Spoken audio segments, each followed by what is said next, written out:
ഇതാണ് നമ്മളുടെ മാരുതിയുടെ ഈ വിറ്റാര. അതിന്റെ ടോപ്പ് എൻഡ് വേരിയന്റ് ആണ്. ഇതിന്റെ അലോയ്സ് നിങ്ങൾക്ക് ഇപ്പൊ നോക്കിയാൽ മനസ്സിലാവും. നിങ്ങൾ ഇതുവരെ ഈ വിറ്റാരയിൽ കാണാത്ത ഒരു അലോയ് വീൽസ് ആണ് ഈ കാണുന്നത്.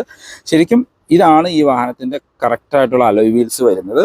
ഇതിന് മുകളിലായിട്ട് ആ എയറോ ഡൈനാമിക് കിട്ടാനായിട്ട് ഒരു വീൽ കപ്പ് കാര്യങ്ങൾ ആഡ് ഓൺ ചെയ്തിരിക്കുന്നതാണ് ഒരു ഗ്ലോസി ബ്ലാക്ക് ഫിനിഷിലുള്ളത്.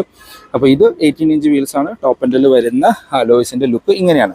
ഇതിനകത്ത് കൊടുത്തിരിക്കുന്ന വീൽ കപ്പുകൾ ഞാൻ കാണിച്ചു തരാം. അത് കാണുമ്പോഴാണ് നിങ്ങൾക്കൊരു ഫുൾ സൈസിലുള്ള വീൽ കപ്പുകളാണ് എന്ന് മനസ്സിലാകും. നമ്മൾ ബൂട്ടിനകത്ത് അവർ അത് വാഹനത്തിന് ഡെലിവറി ടൈമിൽ ആഡ് ഓൺ ചെയ്യാനായിട്ട് വെച്ചിട്ടുണ്ട്. ഇതാണ് അതിൻ്റെ വീൽ കപ്പ് കാര്യങ്ങൾ വരുന്നത്. അതിന് നിരക്ക് സുസ്കിയുടെ ഒരു ലോഗോ പോലെ ഫീൽ ചെയ്യുന്ന രീതിയിൽ കൊടുത്തിരിക്കുന്നു.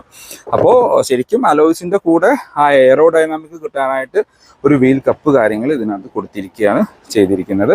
പക്ഷേ ഈ വീൽ കപ്പ് ഇല്ലാണ്ട് ഈ അലോയ്സ് കാണാനായിട്ട് എനിക്ക് കുറച്ചും കൂടി ഭംഗിയായിട്ട് ഫീൽ ചെയ്തിരിക്കുന്നത്.